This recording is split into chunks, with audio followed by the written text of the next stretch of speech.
is ENT, the Ed News ticker for Monday, May 14th, 2012. ENT is brought to you by Mingoville Fun Clock. So Mingoville Fun Clock is an educational game that will teach your kid to tell the time. Fun Clock is created by the award-winning educational company Mingoville and available for Android and iOS devices. Visit MingovilleFunClock, all in one word.com, and follow them on Twitter at Mingoville. We thank them for their support of ENT. Welcome to ENT. I'm Kristen Winkler. And I'm Christopher Dawson. In tech and startups news this week, Thailand signs a $32.8 million deal to begin the largest educational tablet rollout to date.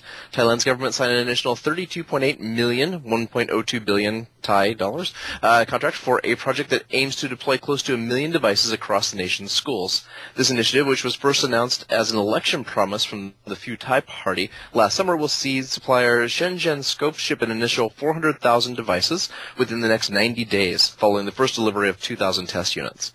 An as-yet unsigned contract is on the table for another 530,000 devices, taking the rollout to 930,000 units and total spend to $75.7 million, as the government advances its objective of providing every first-grade student at a public school with his or her own tablet. That's from the Next Web.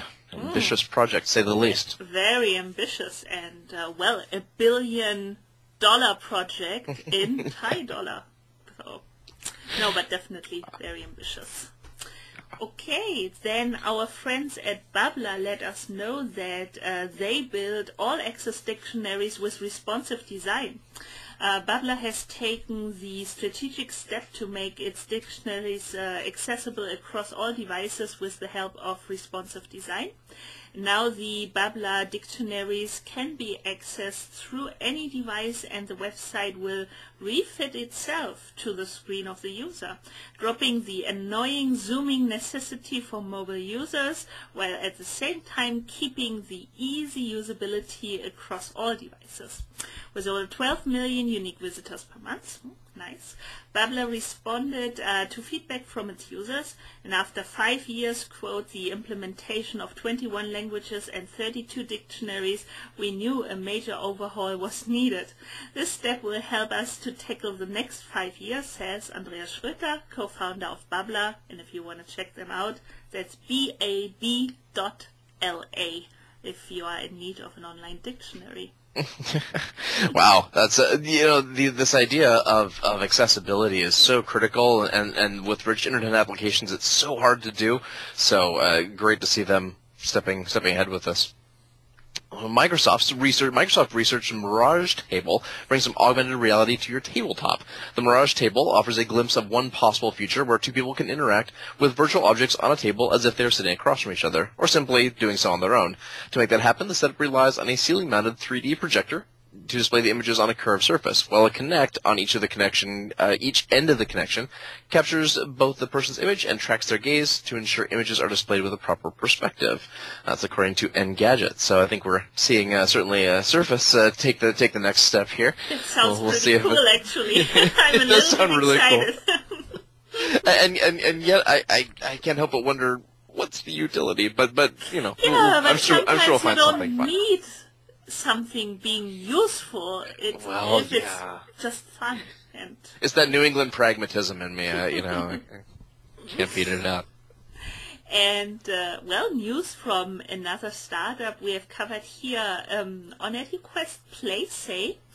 They have a nice article on TechCrunch. So the social language learning app launches with 820K and a HarperCollins deal in its pocket. So HarperCollins obviously very active in the language space, also from other language learning communities, I know that. But back to our story. PlaySay, a social language learning startup, debuted a free new Spanish-English iPhone app on May 1st, and along with a licensing deal with HarperCollins and an additional $250K in funding, taking total backing in the company up to $820,000. Today, the app reached the #1 spot in the education section on the iTunes App Store. So, congratulations, guys. Good work, obviously. Yeah, very nice. In K-12 and higher ed news, Moto Labs growth shows how colleges are studying Mobile 101. Moto Labs, a Cambridge, Mass-based startup providing open-source mobile platforms, said that since its launch last year, its Kurugo platform for building mobile apps has been adopted by more than 200 universities across the country, including Harvard, Boston College, and Villanova.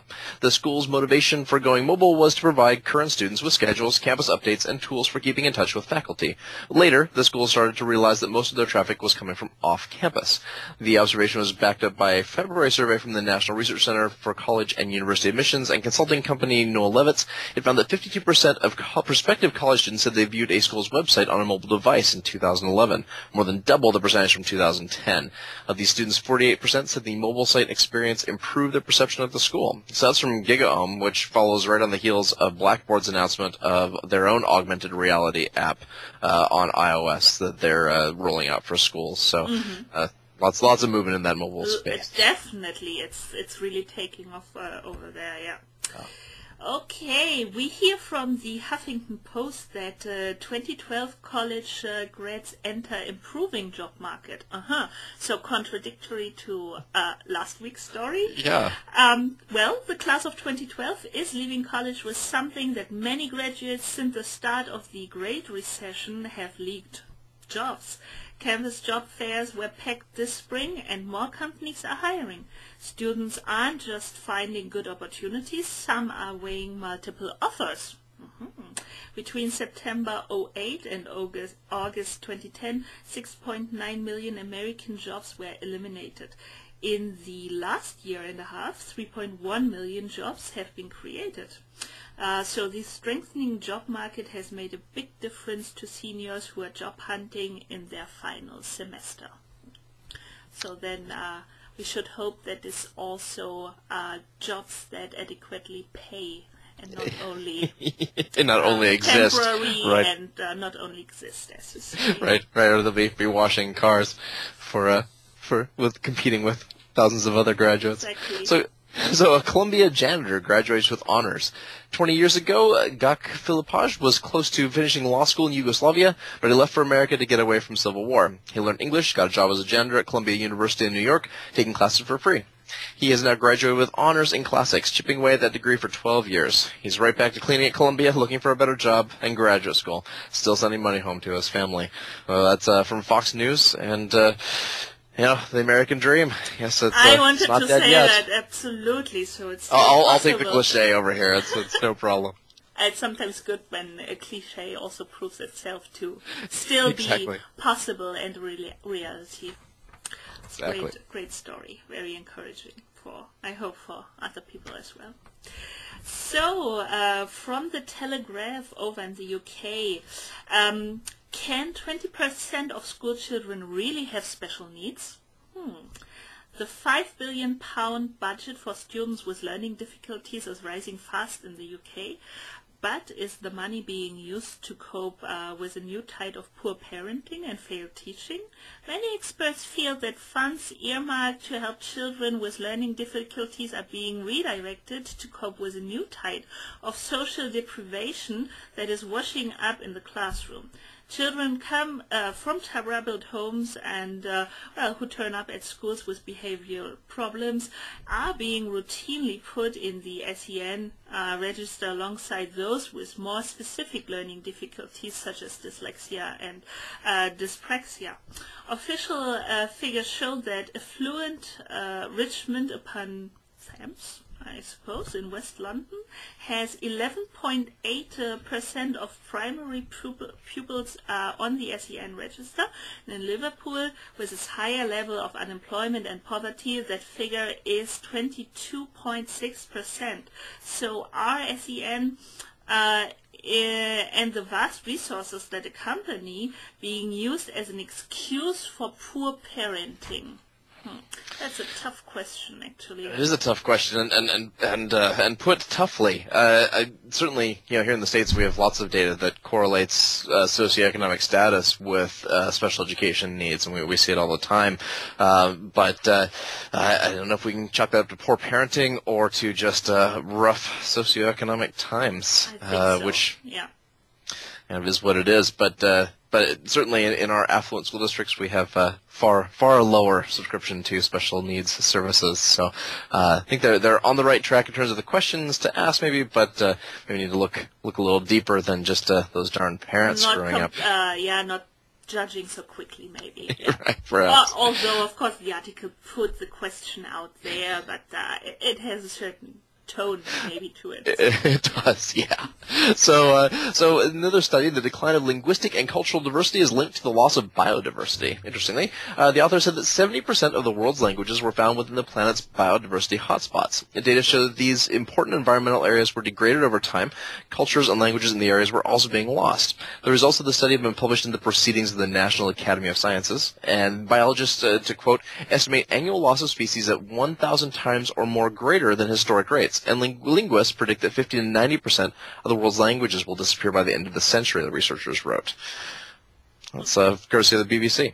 So interesting. We are most likely not going to see the end of the century, and, well, also sometimes things we assumed 30, 40 years ago have not become a reality, and sometimes that's good, sometimes that's unfortunate.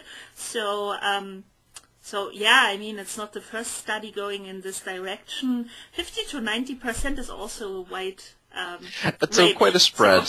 And in an increasingly global economy and flat world, I mean, we're going to expect to see some unification of language. But the fact that it's... We're all going to speak English, yeah.